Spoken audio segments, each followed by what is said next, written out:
that we got our hands on at long last uncover who truly killed Tupac following 27 years back. On September 7th, 1996, Tupac was only 25 years of age and cruising in a dark BMW with Suge Knight, a hotshot from Death Row Records. They're essential for an escort of around 10 vehicles, making a beeline for a club in the wake of watching Mike Tyson's legendary knockout against Bruce Seldon at the MGM Terrific. Yet things took a dim turn when a white Cadillac moved up close to their BMW at a red light close to the Las Vegas Strip.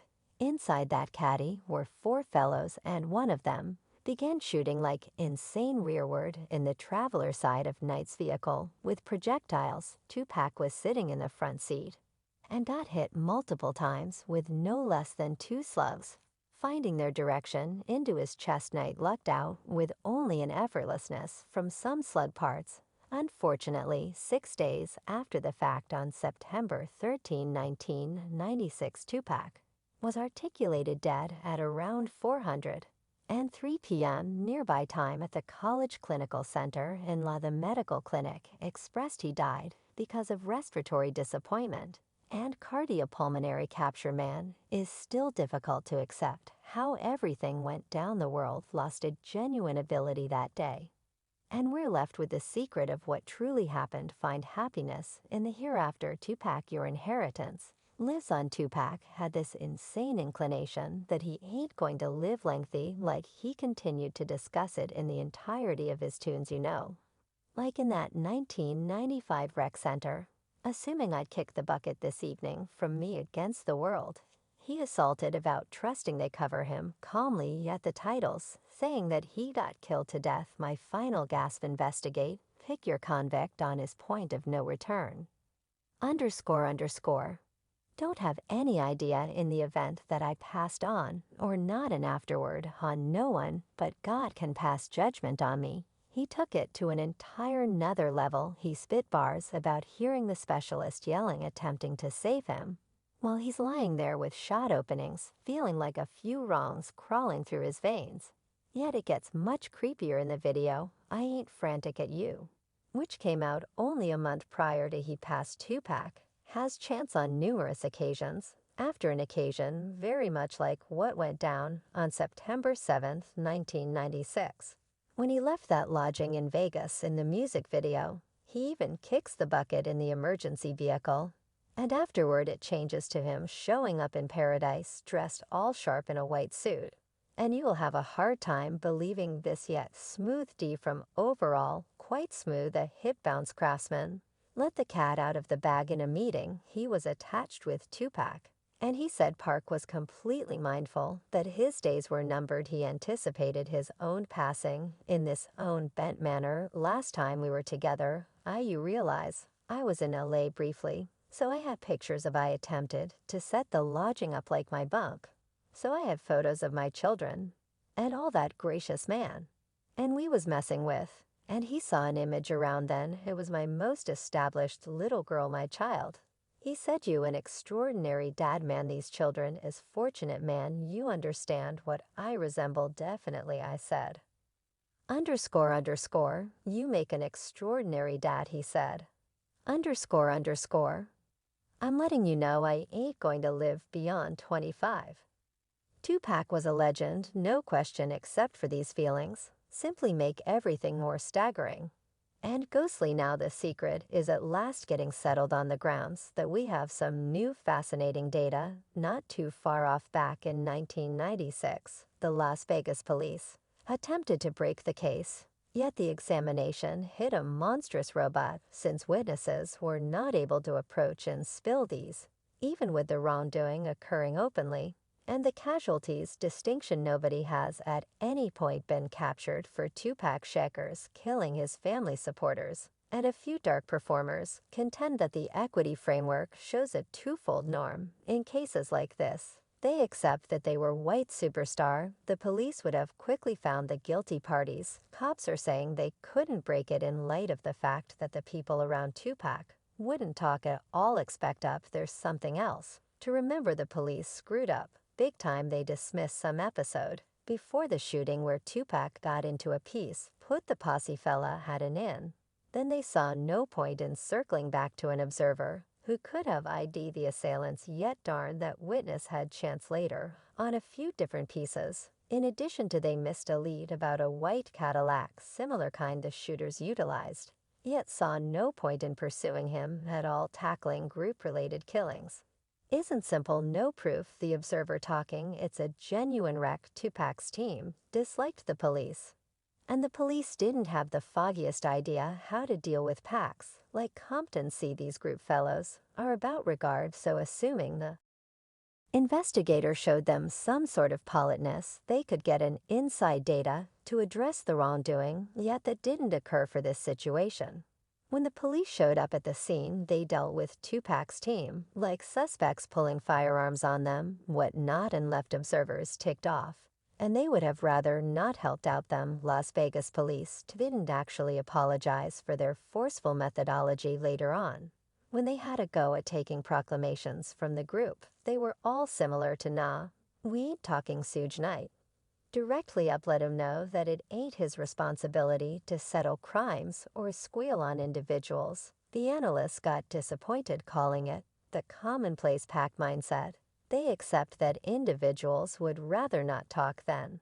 At that point, it's useless to push them again and again. After all, residents have their freedoms. Yet there was one observer, Hooray Gaddafi Fula, who was able to help. He was near Tupac, and he said he could know who the aggressors were. Issue was the police didn't circle back to him appropriately. They didn't attempt to get in touch with him again.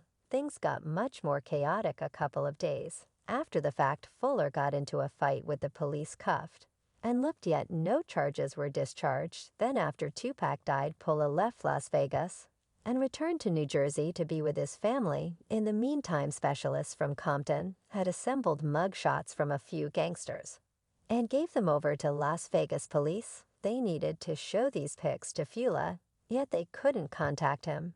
And they at last attempted to set up a gathering through his legal advisor. It was past the point of no return. Fula had chance dead in the lodging project in New Jersey.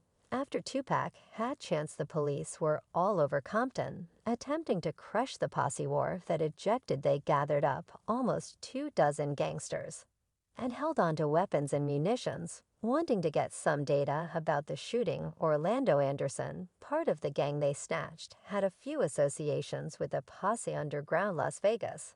His analyst appeared and had a speedy visit with him. Yet that was all there was to it. They didn't actually try conversing with the other gangsters, which completely shocked the neighborhood cops. They resembled man. We got these folks in guardianship, and they could realize something about Tupac's killing. Yet the Vegas investigators were simply not intrigued, like at all. They scarcely did anything with Orlando, and at absolutely no point ever addressed him. In the future 2 days after the fact, he was delivered with practically no charges for the past posse killing. And think about what he wound up dead later on in a medication-related shootout in a vehicle wash. Some New York pack agents said the Vegas criminal investigators blew an amazing chance. See, while you're managing packs, must be steady man. Continue onward, backrest on them until they let the cat out of the bag. Yet it seems like Vegas team didn't get that reminder presently. There's this white index that appeared in Compton only 2 days after Tupac had chance. It had a rental sticker, and a few people said that the Crips carried it to a vehicle sound system search. For Fix's word was that one of Tupac's protectors even went after that vehicle in Las Vegas. Consistent police gave this information to the Las Vegas specialists, yet they guarantee they never got it. Nearby folks went all full-scale checking rental organizations and found a lead on that very vehicle.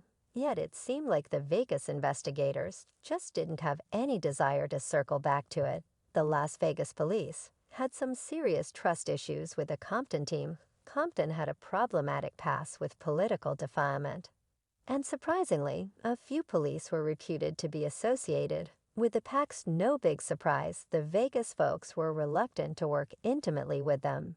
Some time ago, Compton had its own police force. Yet after a lot of show, they chose to get enormous firearms from LA province. The time of Tupac shooting, the Compton pack crew was known to be truly outstanding in Southern California. Yet here's where things got a little fascinating. Las Vegas cops were concerned that Compton city authorities were excessively comfortable with Suge Knight, who grew up there and had attaches with the police force. Suge's security boss was even a previous Compton cop. His dad ran the posse unit. There was reports that Suge could have been associated with Tupac's demise, which made the Vegas analysts dubious facilitate their concerns. The substance boss supplanted the senior right with Doe Puncher in the Tupac examination. Yet and still, at the end of the day, the Las Vegas agents stayed away. They have no faith in anybody and didn't have any desire to listen, regardless of whether the folks who knew basically everything there is to know about the South Side Crips. Some previous Compton officials weren't surrendered. However, they actually accept Tupac's homicide might have been settled. And perhaps it actually can be. They think every one of the hints are not too far off. And if by some stroke of good luck there was a superior collaboration equity, would at long last be served? Quick forward to 2002 in the LA Times did their own examination, pointing a few fingers at a substance posse called the South Side Crips. They evidently needed retribution for Tupac purportedly whipping one of their individuals only a couple of hours before the shooting. Then in October 2018, Suge Knight, the Death Row Records honcho, gets a robust 28-year sentence for running over and killing a music chief named Terry Carter during this preliminary night.